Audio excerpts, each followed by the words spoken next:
जय भारत, जय भारत, भारत माता की जय Hind. Good morning to everyone. ముందుగా ఇంత మంచి కార్యక్రమాన్ని ఏర్పాటు చేసినటువంటి మల్లారెడ్డి విద్యాలయాలను గౌరవనీయులు పెద్దలు మల్లారెడ్డి గారిని, వివేక్ గౌడ్ గారిని, మేనేజ్మెంట్ ను నేను మనస్ఫూర్తిగా అభినందిస్తా ఉన్నాను. ఆపరేషన్ సింధూర్ కు మద్దతుగా తమ ప్రాణాలు లెక్క చేయకుండా పోరాడుతున్నటువంటి భారతదేశ సైనికులకు సంఘీభావాన్ని తెలియజేస్తూ ఈ కార్యక్రమాన్ని చేపట్టడం నిజంగా అభినందనీయం. మనము సైనికుల్లాగా సరిహద్దుల్లోకి వెళ్లి పోరాడలేకపోవచ్చు, కానీ పోరాడుతున్నటువంటి సైనికుల మనోస్థైర్యాన్ని పెంచే విధంగా వారికి సంఘీభావాన్ని తెలియజేస్తూ ఈ కార్యక్రమాన్ని చేపట్టుకుంటా ఉన్నాం. దేశం మొత్తం కూడా ఇలా 140 కోట్ల మంది ప్రజలు భారతదేశ సైనికుల్ని చూసి, మన మిలిటరీని చూసి గర్వపడతా ఉన్నారు.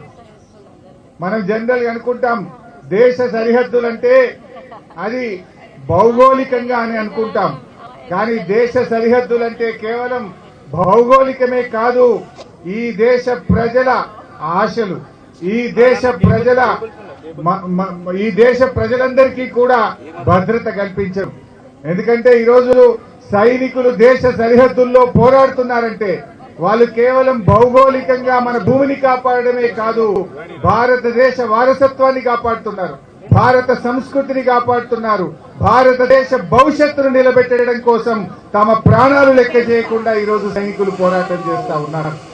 ఇలా సైనికులకు మనందరం కూడా సంఘీభావం తెలియజేయాల్సిన బాధ్యత ఈ దేశ ప్రజలందరి మీద కూడా ఉంది.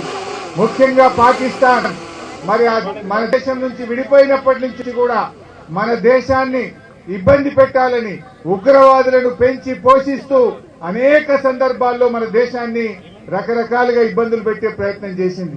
మనం చూసాం 26/11 ముంబైలో తాజ్ హోటల్ మీద పాక్ ప్రేరేపిత ఉగ్రవాదులు వచ్చి దాడి చేశారు. ఆ ఉగ్రవాదులను పట్టుకొని ప్రపంచం ముందు ఇది పాకిస్తాన్ పంపిన ఉగ్రవాదులని ప్రపంచం ముందు నిలబెట్టిన ఘనత మన భారతదేశానిది.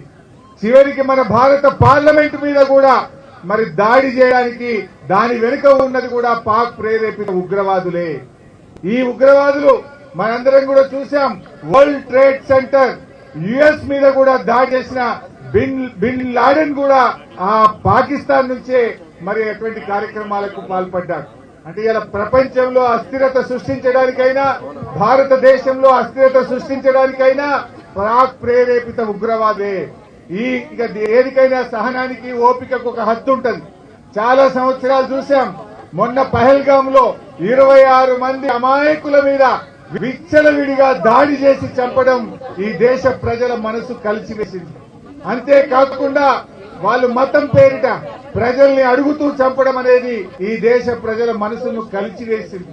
అందుకే ఈరోజు భారతదేశం ఆ ఉగ్రవాదులను కుదముట్టించడానికి శాశ్వతంగా ఈ పాకిస్తాన్ నుంచి భారతదేశం మీద జరుగుతున్న దాడిని ఒక పరిష్కారం చూపడం కోసం ఇవాళ ఉగ్రవాదుల మీద భారతదేశం దాడి చేస్తూ వచ్చింది.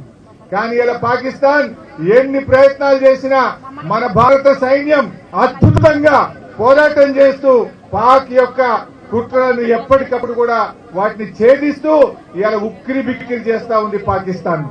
మరి ఇటువంటి సమయంలో మనం కూడా త్యాగాలకు సిద్ధపడాలి.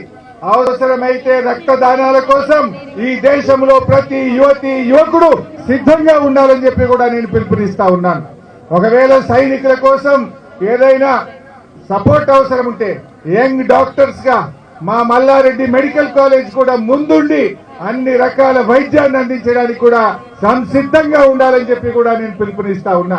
మరి మనందరం, నేను గాని మల్లారెడ్డి గాని మా వివేక్ గౌడ్ గారు మొట్టమొదటి రక్తదానంలో ఉండి ముందుండి అవసరమైన రక్తాన్ని కూడా ఈ సైనికుల కోసం ఇవ్వడానికి మేము సిద్ధంగా ఉన్నాం. మీరు సిద్ధంగా ఉన్నారా అని అడుగుతా ఉన్నా. Are you ready? All of you. ఎందుకంటే మనం అక్కడ పోయి పోరాటం చేయకపోవచ్చు, కానీ ఆ సైనికులకు అవసరమైనటువంటి రక్తదానాన్ని గాని, ఆ సైనికులకు అవసరమైన వైద్యాన్ని గాని, ఆ సైనిక కుటుంబాలను కంటికి రెప్పలాగా కాపాడుకునే బాధ్యత ఈ దేశ ప్రజలది అని చెప్పి మనం చేస్తా ఉన్నా. ముఖ్యంగా భారత సైనికులారా, మీరు అద్భుతంగా పోరాటం చేస్తున్నారు. మీ వెనుక 140 కోట్ల మంది ప్రజలున్నారు.